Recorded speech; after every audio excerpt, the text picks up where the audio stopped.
Good morning. My name is Lillian Muli, and on this health and lifestyle segment this morning, we talk about weight loss and really the link between hydration. Now, learning the connection between hydration and weight loss is paramount for anyone looking to shed some weight healthily and effectively. And for a more comprehensive look into this topic, I'm joined by Dr. Rose John. She is a naturopathic doctor specializing in nutrition and holistic medicine. Dr. Rose, yes. Karibu sana this morning. Asante sana.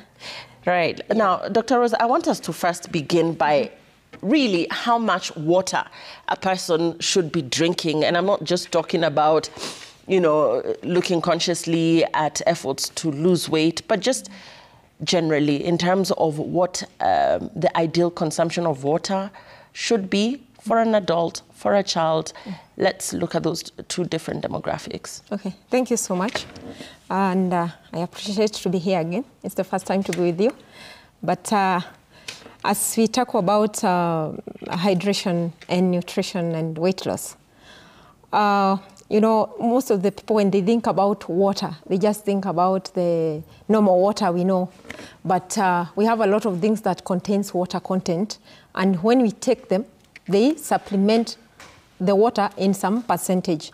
But now, when we come to taking the normal water, we advise that an adult should take between 6 to 8 glasses in a day. And when we talk about 6 to 8 glasses in a day, I'm not counting tea, because tea is not water. Because tea is food. The body counts it as food. So when I'm saying water, I'm talking about clear color, that HO2, water, plain. So an adult should take between 8 to 6 glasses of water, and a child should take at least 4 glasses, or we say 3 glasses in a day. If you have something else like watermelon, maybe you are giving them, or cucumbers, because they have the content of water in watermelon is about 99%. So if you're giving them such things, they can take at least 3 glasses in a day. But for an adult, they should take between 6 to 8 glasses in a day. Yeah. Yeah. So, you know, you talk about liquids such as tea not falling in that category, but you also talked about foods and fruits that have more water, the ones that have high water intake, high water content in them. So when we talk about some of those fruits, for instance, would they actually substitute for the water, or is it a case of combining both so that you have a very good holistic approach to your water intake? Okay, the water in fruits and vegetables, they have electrolytes. That's the difference between the water in fruits and vegetables and tea, and the soft drinks and the other drinks that we do. So when you get water from the fruits, you get electrolytes in your system. But when you get water from tea, that is acid. It has a lot of, we say tea is acid-forming food. And that's why you see most of the people, they have issues with their bloating, inflammation in the system because of taking tea. When I talk about tea, I'm talking about African tea. Because we have black tea, which is not sweetened, which it doesn't have milk. That's okay. That's okay for the body. If it is coffee without milk, they say kahawa chungu. No milk, no sugar. That is perfect for the body. But now when you add sugar, when you add milk, now it becomes acidic to the body, which brings inflammation. So when we come to the food that you're supposed to take with high content, I know of a friend in America who have never drank the normal water, the water from the tap. Has never drunk. Because of what? I'm wondering why somebody not... He just drink water from fruits and vegetables. Okay. He takes the coconut water, you see? He takes watermelon, he takes cucumber, and his skin glows perfectly, and he has no health issues. He doesn't take the other waters. Because I've said this, water in plants, they have electrolytes that helps the body. And that's why sometimes when people are fasting to lose weight, we advise that you put a little bit of salt in your water, not the normal table salt. We have Himalayan pink salt, we have sea salt, we have Celtic salt, because they have minerals and they have electrolytes. And this water, this salt will take that water inside deep into your cells because of salt. and you will not keep peeing every time because you have taken a lot of water. So it will go to the system, it will work for the system, and then if it will collect the toxins, then it will take through the bladder, and then you feel to pee. Yeah, I mean, and there's something that you mentioned about the urinating. So supposing you're on certain medications, for instance, people with conditions that require them to be on medication literally on a daily. You know, the more water you consume, the more you flush out. Sure. So what's happening to that medicine that's in your system? Okay, I'm talking about the body itself has a system, or it senses the difference between water and medicine in the system. So when you are flushing out, you are not flushing out the medication. You are flushing out toxins in the system. The byproducts of metabolic system, that is what you are flushing out in the system, but not the drugs. Right. But what the body does is this. When you take water with salt, it senses the electrolytes in that water. Then it absorbs it to the cellular level inside the organelles of the cells, the powerhouse of the cells, which is mitochondria. And then it starts using it to help you either to fight any problem in the system or to counteract dehydration in the system. So that water we retain in the system, that you don't keep peeing. You see, when you drink water like this, a full liter into your system, now you are calling for El Nino in the system. Now the body will sense that you need to open up the elimination channels. So when you drink a lot of water at once, you will keep peeing every time. But when you keep sipping water, when you sip water with little salt, and I didn't say the normal table salt, the salt that I've mentioned, when you keep sipping little by little, that one will be retained in the system and it will do its work. Yeah, yes. I mean, you talk about adding salt to water. There's a common Kenyan trend, which is adding lemon to water, lemon slices to water. Does it work in the same way, especially for Weight Watchers, people who are perhaps looking to fit into their wedding dress, you know, quick fixes? There's also the adding of the lemon to the water. Lemon contain citric acid, and anything that has citric acid or acetic acid, not only lemon, they're also putting apple cider vinegar in their water because of acetic acid. Do you know how it does is this? When you take food and then you take something that has acetic acid or something that has citric acid, what it does, it counteracts that food that you have taken not to be absorbed in a high level in the blood. This is what I mean. When you eat carbohydrates, and it has a lot of sugar, carbohydrates, the body converts carbohydrate into glucose. And when it converts it into glucose, then it converts it into fat. So when it converts it into fats, then it puts the fat into your tissues or into your system. So for the body not to convert this food into fats, that is when we do lemons. Because lemons, they will counteract the level of glucose to hike in your blood. Yes. Now, Daktari, I want to talk about the timing of water intake. You know, we're looking at when people should take water. Should this be first thing in the morning? Should it be right before you have a meal? When is the appropriate time to take this water? We say you take water 30 minutes before meals. That should be the last water. 30 minutes before meals.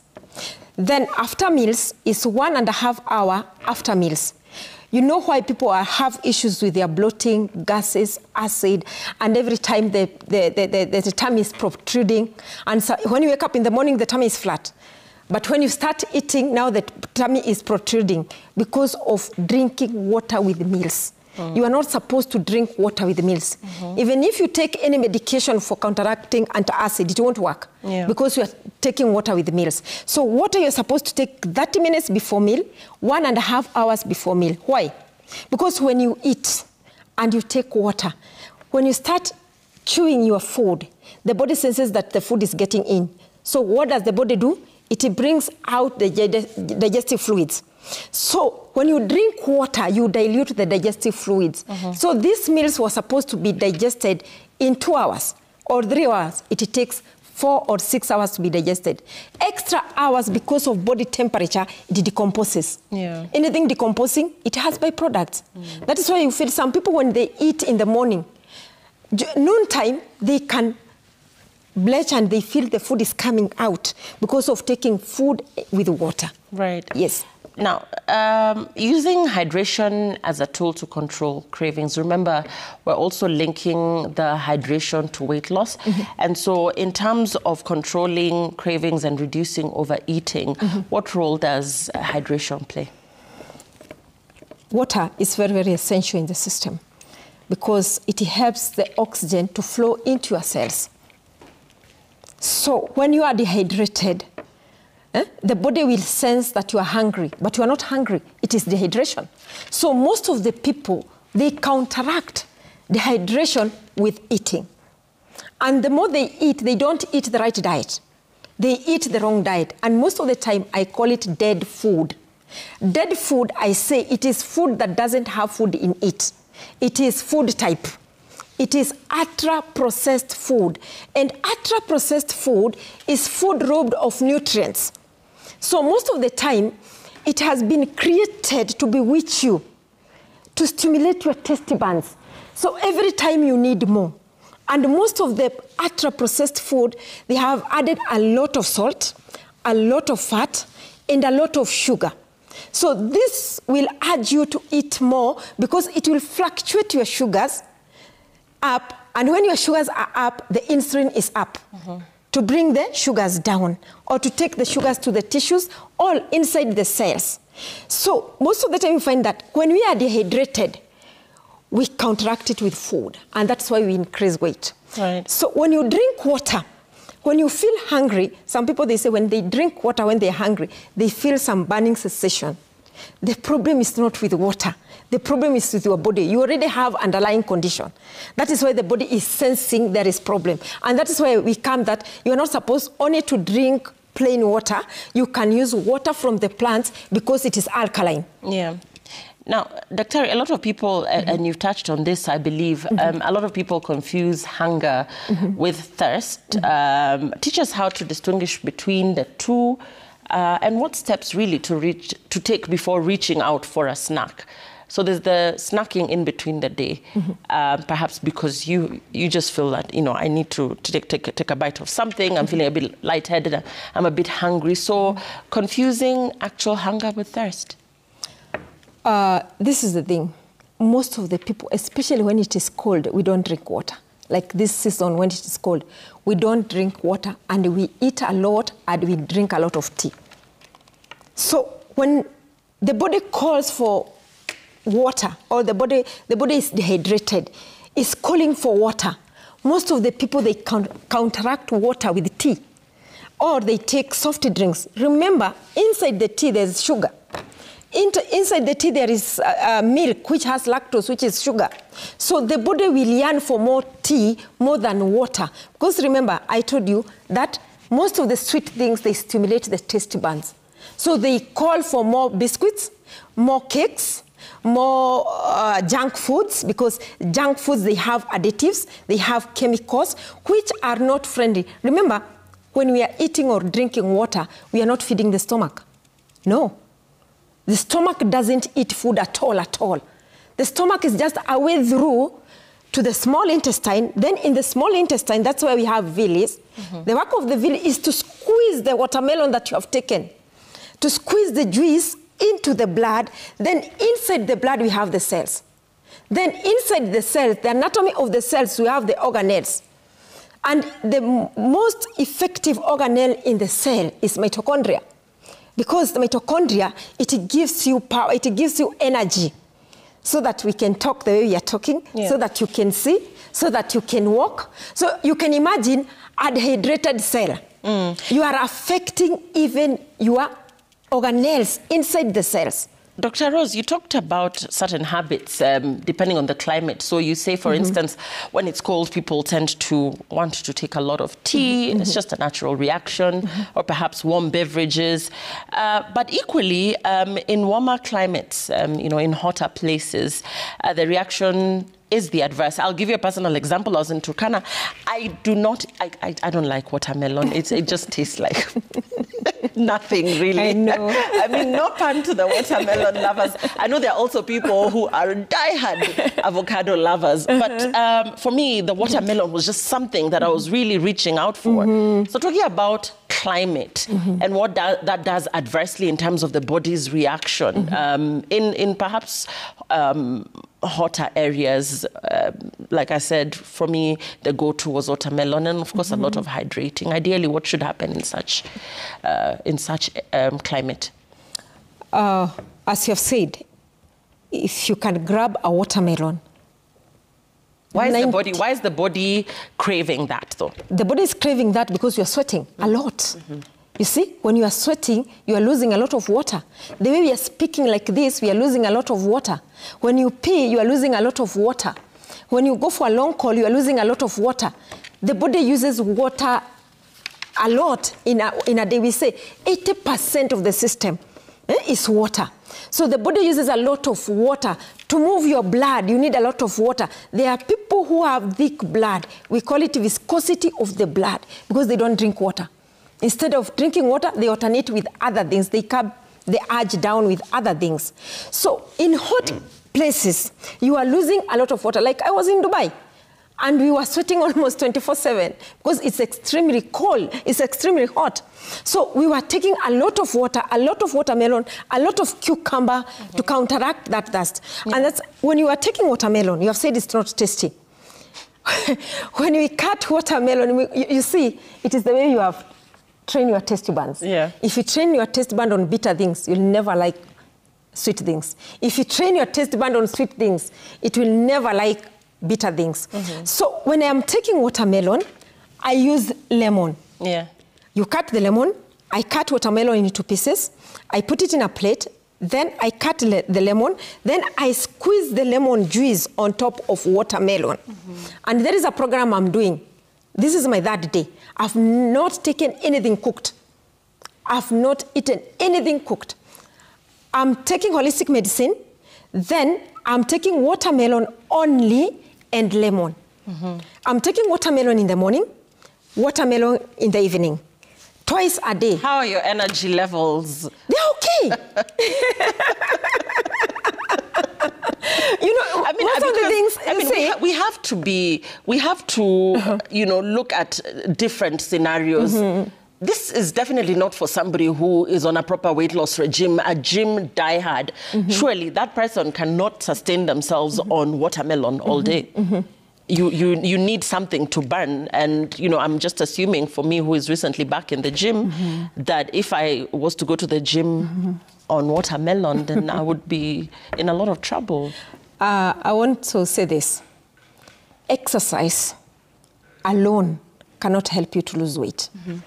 And exercise, it plays a very minimal part in losing weight. Because most of the people, they come to my clinic, they tell me I've been doing gym, I've been working out, but instead of losing weight, I'm increasing weight. Yeah. Because of what? It stimulates your metabolism. So from gym, there is a hotel there. You take a pack of French fries and a piece of chicken. And I really don't understand why. You know, business people in Kenya, literally you'll find a restaurant outside exactly. A gym. Because you have burned calories, you have stimulated your metabolism, so now you feel hungry. Instead of going for a healthy snack, you are taking junk. In fact, an average person should take, a woman should take 2,000 calories in a day. A man should take 2,500 calories in a day. So you can imagine, you want to burn these calories, and you have taken 2,000 or 800 calories. So when you go to gym in a day, you lose 0.227 grams or kgs of your weight. So you can imagine a whole week how much you are losing. And then when you from gym to the restaurant, from gym to the restaurant, from gym you eat dinner at midnight, and you are from gym. So you are watching or you are doing something, now it is midnight, you feel hungry. So you go to your fridge, you grab something and you start eating. When you are supposed to be sleeping, the body is digesting and you think you are sleeping. That one, fluctuates your hormones. And when it fluctuates your hormones, the weight cannot go. Yeah. The weight will be resistant. So this is what I was saying. When you go to gym, don't go with a notion of losing weight. Because when you lose that weight, when you stop doing gym, you'll come back to the same weight or double the weight. Why? Because the body is made up of what you eat. What you eat today, it will walk and talk tomorrow. Every bite we take, we are either feeding diseases or fighting diseases. The same thing with weight. Every time you eat, your body works like, today I have a lot of money in my purse, you see? I'll take that money to the bank. So every time I get money, I put it in my bank and I don't withdraw. What will happen? I'll have lump sum money in my account. The same thing the body does. So some people, they have money in their purse, they put it in M-Pesa, then to the bank. The same way the body works. So when you eat food and you don't skip meals, you are eating food from January 1 to December 31st, and you are eating 5 to 6 meals in a day. So the work of the body, you eat, it deposits. You eat, it deposits. The first thing it will deposit in the liver as glycogen, which is sugar. So when you are hungry, it will go back to the store. So when it is full in the liver, it will deposit in your tissues. In case you are hungry, the body will go back to the store. There is nothing in the liver. Now it will go to your tissues, into your liver. Sometimes we have people, the doctor will tell you have fatty liver. It will go into your blood vessels, you have cholesterol. It will go into your waistline. And we say the wider the waist, the higher the risk of high blood pressure and diabetes. Yeah. Now, Dr. Rose, you talk about 2,000 calories for a lady, 2,500 calories for a man. Yeah. So unpack this for us. When you talk about how many meals somebody should be having in a day, we're talking about the ladies. When you say 2,000 calories, walk us through breakfast, lunch, and dinner. What does that look like? What does a healthy plate look like? Okay, we have and breakfast. leave out the watermelon. I know watermelon is your favorite. Yeah, I'm going with it for a whole month. So this is the thing. When you eat breakfast in the morning, you are supposed to look more of protein.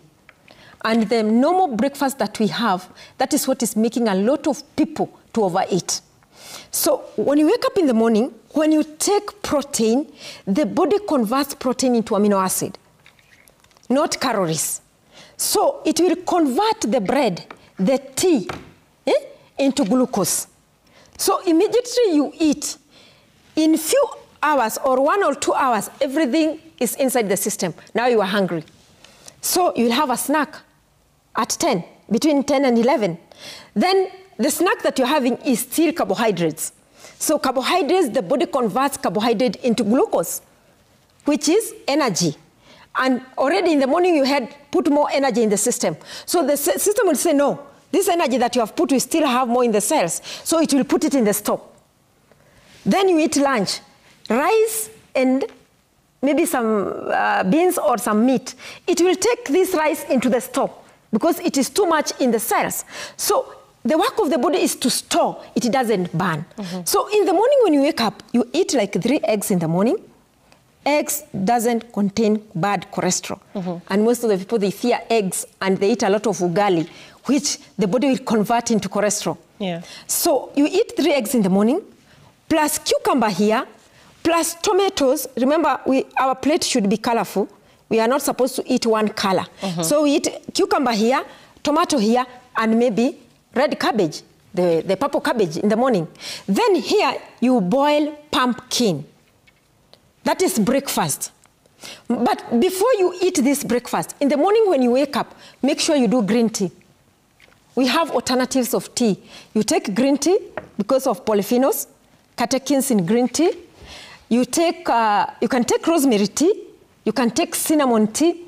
You can take cumin tea in the morning. Especially cumin is so good with ladies, especially because of their hormones. These things, we found them in our supermarkets.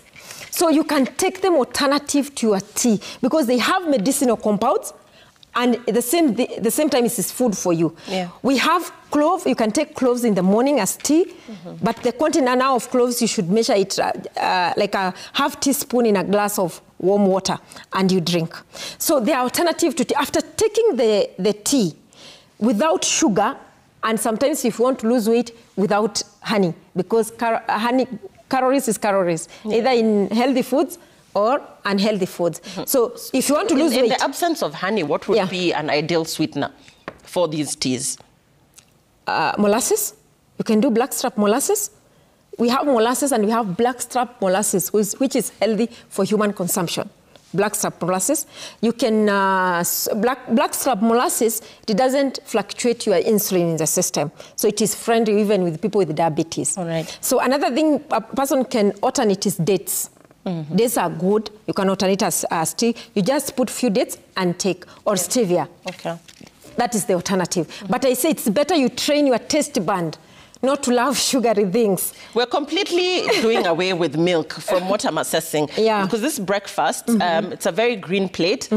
Starting with green tea. Yeah, you start with the green tea. 30 minutes before the breakfast. And hibiscus. Hibiscus is also good, especially with the people with the diabetes and high blood pressure. Green tea and hibiscus is very good. So we're having this tea 30 minutes before the actual meal. 30 minutes before the actual meal.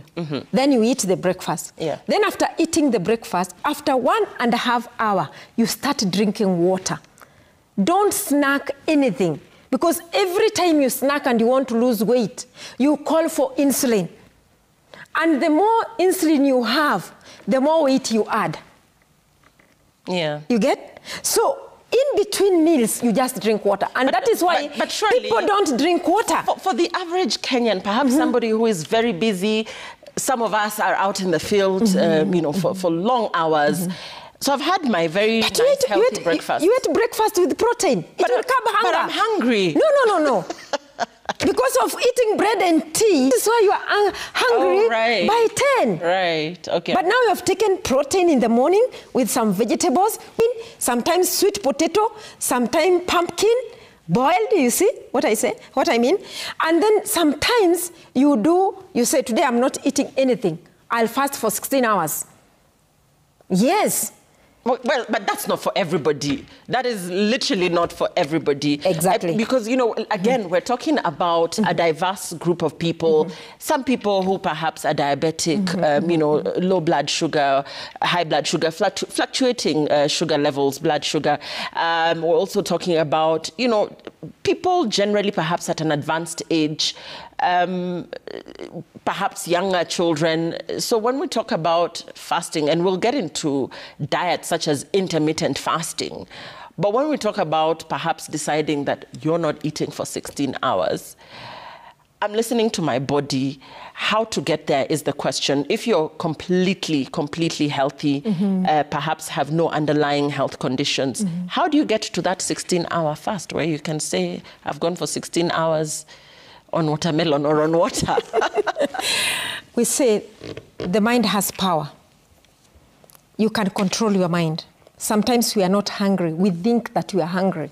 Why? When the body gets when the food gets out of the stomach to the small intestine, many people, they mistake they are hungry. I told you we don't feed the stomach. We feed the cells. So when the food is no longer inside the stomach, millions of people, they grab something to counteract that sense that they are feeling that there is nothing in my stomach.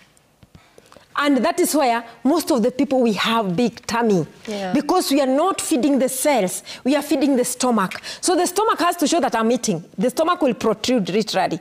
So for an average person who want to change from, who want to start fasting, can I tell you something? The best medicine for diabetes and high blood pressure is fasting. And do you know why medical world doesn't advocate fasting? Because it doesn't pay. When I tell you to go and fast, I'll not get money from you. Fasting is the best medicine in the world. Why? Because it stabilizes the insulin in the system.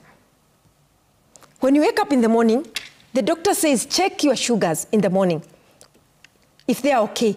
Most of the time, those people who ate between 4 p.m. and 8 p.m., that was their last meal, in the morning the sugars are okay. when they start eating something, the sugars fluctuate because they don't eat the right combination of food.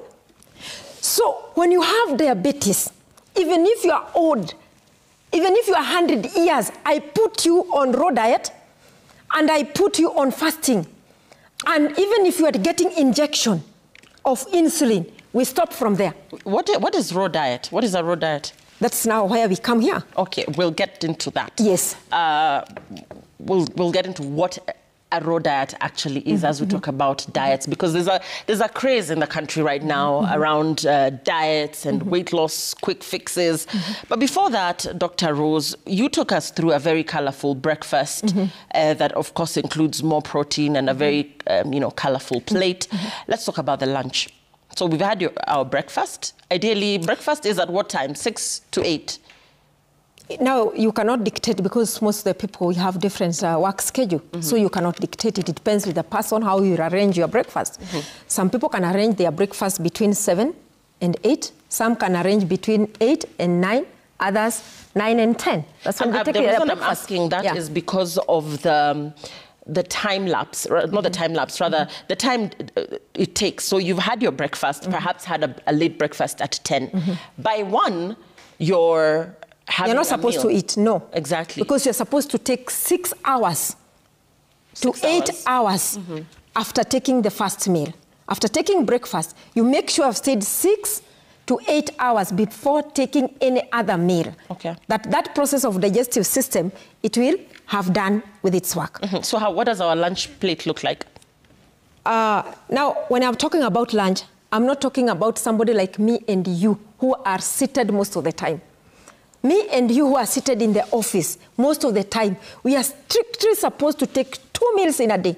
Or you are indoors, you are not doing strenuous work. You are supposed to take 2 meals in a day because you don't need to put more storage in your system. 2 meals meaning what time? Breakfast and dinner. You can take early dinner or you can take late dinner according to the schedule of your work. And when I mean late dinner, I say we are not supposed to take any meal after sunset. Because nature will tell you it's time to go to bed after sunset. But millions of people, we are eating at midnight. After 10, that's when we are eating. That is when you are reaching in the house. You want to grab anything that you find around. Most of the time, we grab junk foods in our system. And that is why we had this much disease. Lillian, millions of Kenyans, we are overeating. Not Kenyans only, I was in Canada. People are still overeating. You find people are so big. They are overeating. We are eating too much than what the body needs. And the problem is, even if you are overeating, we are overeating wrong food. That is why we are desperate. We have fog brain, we have ulcers, we have arthritis, we have asthma, because now we have made our bodies dump site. You see, me, I talk about preventive measures, not curative measures. How can you have diabetes? Yes. What did you do? You got diabetes. Not take this pill to reverse diabetes. It's not possible. I talk to my learned friends and I tell them this. Diabetes is a dietary disease. Chronic degenerative diseases, they are dietary disease. And that is why they have never been reversed by drugs. Why? Because you cannot treat a dietary disease with a pill. You cannot treat a dietary disease with an injection. Dietary diseases that are caused by diet, overweight, obesity, diabetes, high blood pressure, arthritis, cancer, kidney disease, liver disease, heart disease, those are caused by too much, and especially carbohydrates, and not only carbohydrates, ultra-processed carbohydrates. That is what we put too much in our system. So when the body starts complaining, you take a pill. You tell the body, keep quiet. I need to go to work today. You feel headache because of dehydration. You take a pill. Then when you take a pill will never alternate water. So after 2 hours, you still feel that headache. Then you take more pills. You continue taking pills because of dehydration, you end up getting kidney problem because of too much of painkillers in the system. So this is what I wanted to say. Every meal you take, every bite you take, remember that you are feeding diseases or you're fighting diseases. Well said. Walk us through the lunch plate. The lunch plate, dinner, I say could be lunch, could be dinner. Yes. Yes. If you take early dinner, you can put some lamb meat. You can put some what we call lentils, dengu. You can use lentils in the evening. Lentils, beans, black beans, French beans, peas in the evening. But not with rice, not with chapati, not with ugali in the evening.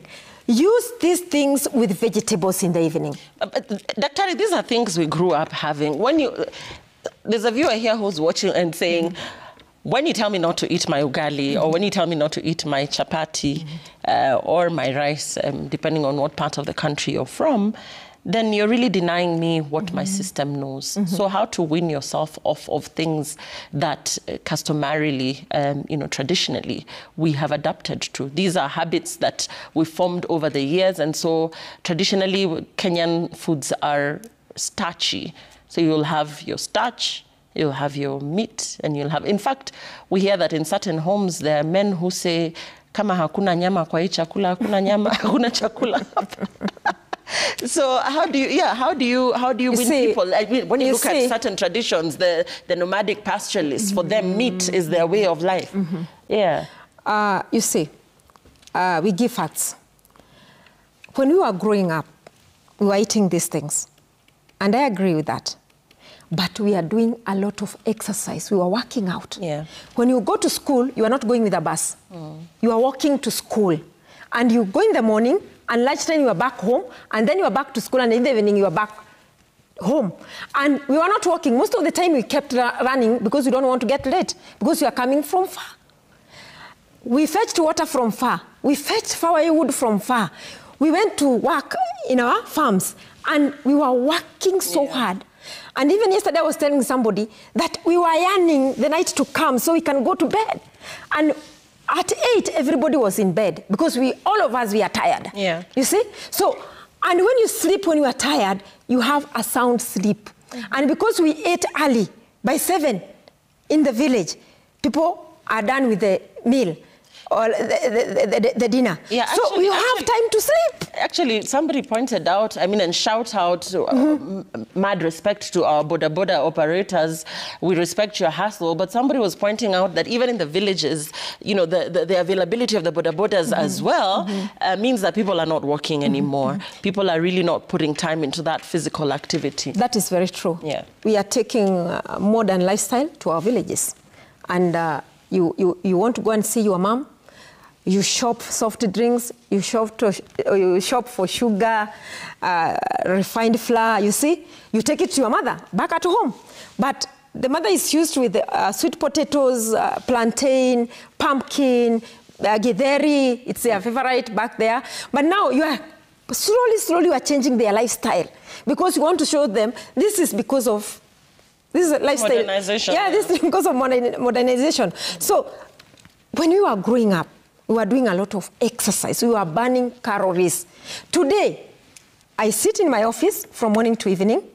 Then I go back to the house.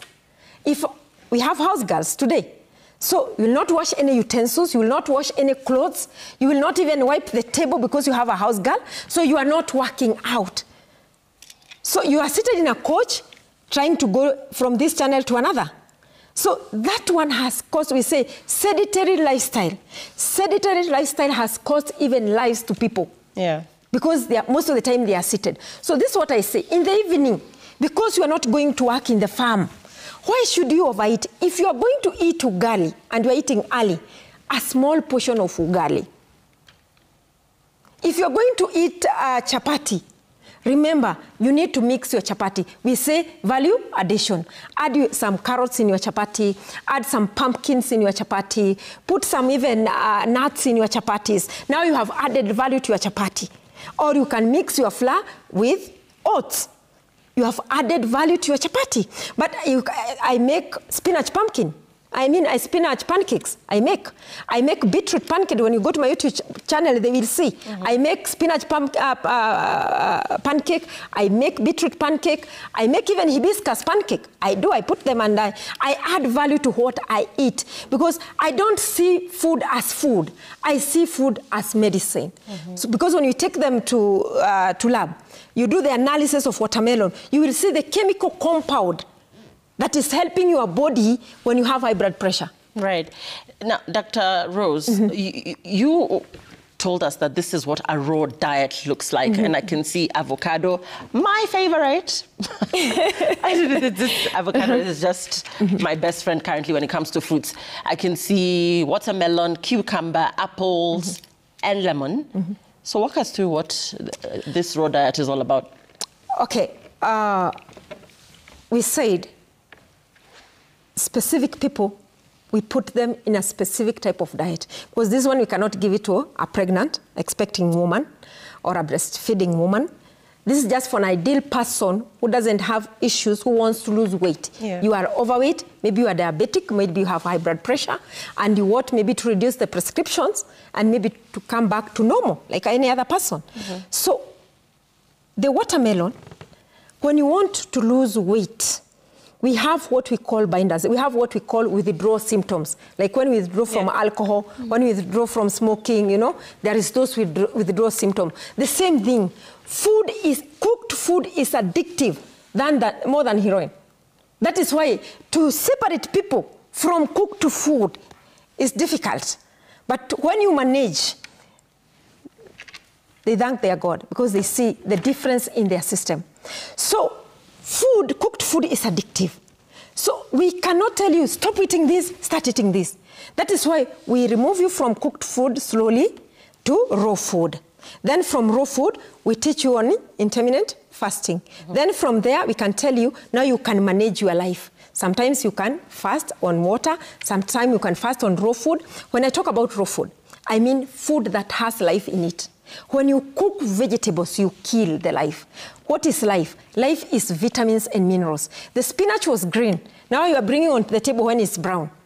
You see? Yeah. The cabbage was green or purple. You are bringing it on the table when it is brown. That is dead. You just eat to satisfy your stomach or your hunger, but not feeding your cells. So this is what I'm doing for 30 days. When you have symptoms, withdrawal symptoms, we give what we call binders and enhancers. To do what? To control your withdrawal symptoms, that you can continue with this journey. Remember, this is your body. When you start fasting, the body is breaking down. It is breaking down extra proteins. It is breaking down toxins. It is breaking down free radicals.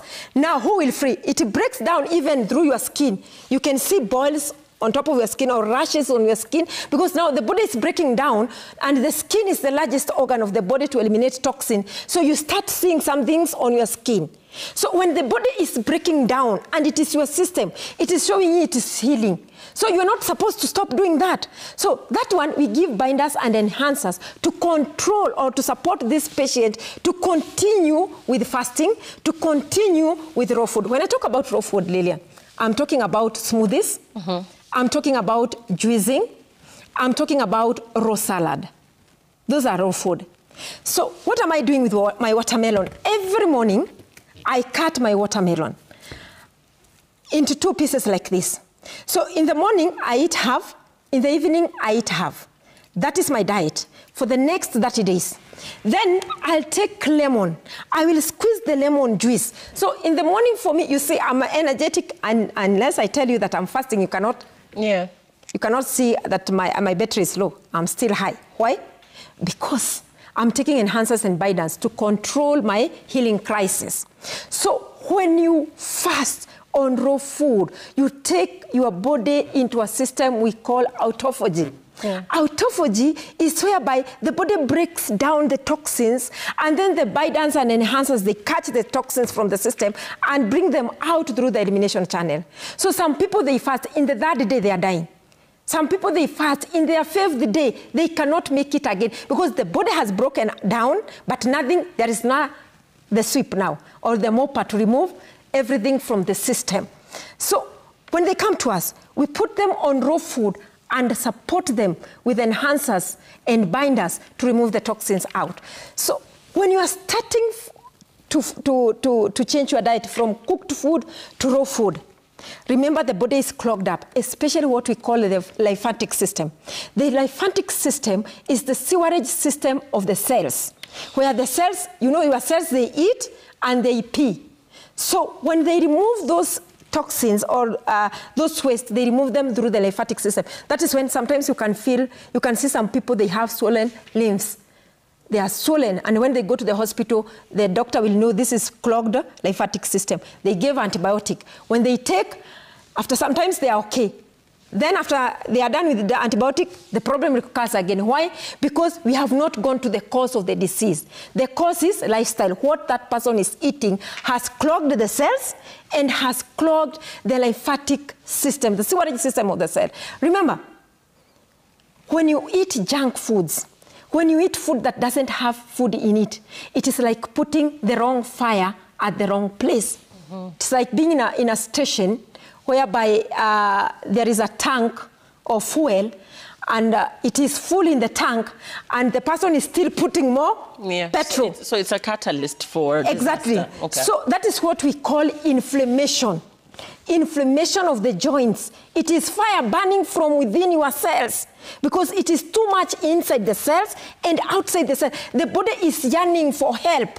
And when the body is yearning for help, instead of changing your lifestyle, you don't drink enough water, you don't eat the right diet, you don't sleep at the right time, you don't work out, you don't get enough sunshine. Like us, we stay a lot indoors, we don't get enough sunshine. We are not temperate because even in good things, you're supposed to be temperate. And then you don't trust God. There are people who doesn't trust God. Well said.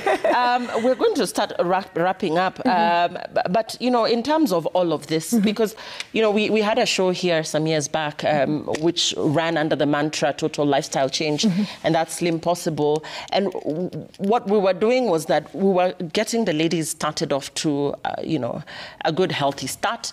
But the consistency is where a lot of people struggle. So you started well, you've lost the weight, you're feeling great, you're looking amazing. The consistency and how to stay true to your goal, true to what you set out to achieve, and just maintain that going forward, not to pile back the kilos or the bad lifestyle, really. How to really adopt a total lifestyle change. When you have excess weight or you are obese, you are overweight, remember it comes with a lot of things. When you are obese, you'll get high blood pressure. When you are overweight, you'll get diabetes. You will get a stroke because excess weight. You'll have joint problem because you are supposed to go to first floor. Now you are in fourth floor. Now your body cannot sustain that. So you start having joint pains. Another thing, you can get blood clot anywhere in the system because of being obese. So we say we should prevent as much as possible to have an ideal weight. You just make sure you have an ideal weight. When you know the consequences of being overweight, you'll be able to tame your appetite. So number one is, even I say sometimes, pray for grace to control your appetite, because appetite is a demon. Appetite is a demon. You want to grab everything and put in your system. You are not a dustbin. You are a human being. You have living cells. This person who wants to maintain a meal, I always say, remember to eat only 2 meals in a day. True. And you had said that earlier, but somebody already asking here, what role does alcohol play in terms of being a catalyst for appetite? So there's appetite suppression, and then there's the things that just want us or just make us crave for the wrong things, the burgers, the fries, the hot dogs, the sodas. So what role does alcohol play in all of that? And indeed as well, another question on water retention and the correlation with alcohol. Okay. Somebody asked me the other day that, you know, Daktari, you can please allow me to take 1 glass every day of alcohol, because he had a very bad issue. But I said no. Why? Because alcohol is calories. It's just calories you're putting in your system. Apart from calories, alcohol is acid-forming food. So it creates a lot of acid, and that is why most of the people who take alcohol, they have issue with their guts. They have issues with their kidneys. They have issues with their liver. That's why the doctor will say you have alcoholic fatty liver. Why? Because the body has converted that alcohol into fats. So we don't just say don't take alcohol. We show you the consequences. When you take alcohol, this is what will happen. And there are some people, they say, I don't take alcohol during the day, during the week, but I take it over the weekend. It could have been better you take every day. Because during the weekend, you're taking 2 crates. So it's not when you drink it, it's how much. Yeah, it's how much you are taking to the body. Because the work of the body is to store. So there's no time the body goes back to burn. And that's why I advocate about fasting. You eat 2 meals in a day so that you can give the body time to go to the storage system, to burn. Because when you are not fasting, the body will go back to the bank. You have taken 1,000 calories, you didn't manage to take 2,000 calories in a day. The body will still go back to the bank and take 1,000 calories and burn it for you. Okay. So the more we eat, the more we are diseased. The lesser we eat, the more we are vibrant, energetic, and our skin will look young. Yeah. So, and the more we age, the lesser food we need. I say those people who are 35 years and above, please, 2 meals are better than 3. And 1 is the best than 3. And when I talk about meals, I am talking about cooked food. Yeah. But when you are eating raw food, it's not in the category of cooked food. So in the morning, you can wake up, eat your fruits. Don't eat your fruits at dinner. You don't need calories at night. You are sleeping. Right, Dr. Rose. So you've heard from the doctor, 35 and above, 2 meals. 2 meals are better. I'm seeing people literally wondering, how am I going to do 2 meals a day? But, you know, it makes a lot of sense, actually, especially for people with a because we are sitting all the time. Lifestyle. Yeah, sedentary lifestyle. Yeah, we need to eat 2 meals in a day. And more of vegetables, less fruits. Why? Fruits has fructose, which is sugar. At the end of the day, it gives you a lot of calories. Dr. Terry, let's get some questions. We're getting a lot of feedback here for Dr. Rose. So let's get your questions, see what you're saying. Here we go. How about a nutritionist giving us best meals while pregnant? Okay, that's on pregnancy. You've talked about eating raw food more. How then does someone balance their hormones and energy levels? That's a good one. Raw foods and hormones. How about someone who wants to add weight? What food can I use to gain weight? Okay, so we'll start with the adding weight because we assume that everybody is on a quest to lose weight, but there are those who really want some of those kilos for their own independent reasons. So how to add weight? And please, let's try and make this as short as possible. We're out of time. Okay, I see this. If you want to add weight and you become healthy, you know you can add weight and you get diseased. So I cannot advocate on junk foods. So if you want to add weight, I say make sure every morning you are making smoothie, like bananas, oats, and cashew nuts. You put some cashew nuts in that smoothie. And then if you take milk, because personally I don't do milk, you put milk inside. So you blend, you take that one, and be consistent. If you take it 2 days or 3 days, that one cannot work for you. Take it within 3 months to 6 months. That's when you'll know that either you are adding weight or you're not adding weight. Another thing, the problem could be in the liver. So when the liver chemistry is imbalanced, you cannot add weight. Metabolically, it will be slow. So the thing is, we check your liver, we see whether it's working properly, then we know how much are we going to add weight, how much meals are you going to take in a day. So like somebody who is overweight can take 3 meals, not 4. Only 3 meals in a day to maintain, to increase weight, and also to maintain health. Yes, not overweight, someone who's underweight. Exactly, that's what I mean. Now, we talk about raw food and hormones again as we close. How to regulate your hormones even as you're on this raw diet, trying to cleanse your system, but still being in check of your hormones. You know, looking at different categories of people, menopausal women, teenagers, what have you, the elderly. I talked about cloves. They are very good in balancing hormones. I talk about cumin. It's very good for hormones, female hormones. We talk about okra. Okra is very good for your hormones. So when you visit us, we give you a prescription according to what you want. And the meals that you want. If you want to lose weight, if you want to increase weight, if you have this issue, and especially the gut, we say your hormones depends with your gut. The health of your gut, we say the gut is the second brain. Your gut is the second brain. So when there is imbalance in your gut, and why do we get imbalance in our gut? One thing, because of overeating. Second thing, because of eating meals with water. Third thing, because of taking alcohol. Fourth thing, because of chewing those things that they chew. I don't know how we call them. What things? The mirror. Because when you keep chewing, you keep calling for digestive fluids. Then the body is digesting 24/7. So you get bloated, you get gas, you don't give your body a rest. You are digesting all the time, day and night. Another thing that causes hormonal imbalance, it is refined carbohydrates. They cause hormonal imbalance because your immune system is just adjacent to your gut. And we say the body has 5 defensive mechanisms.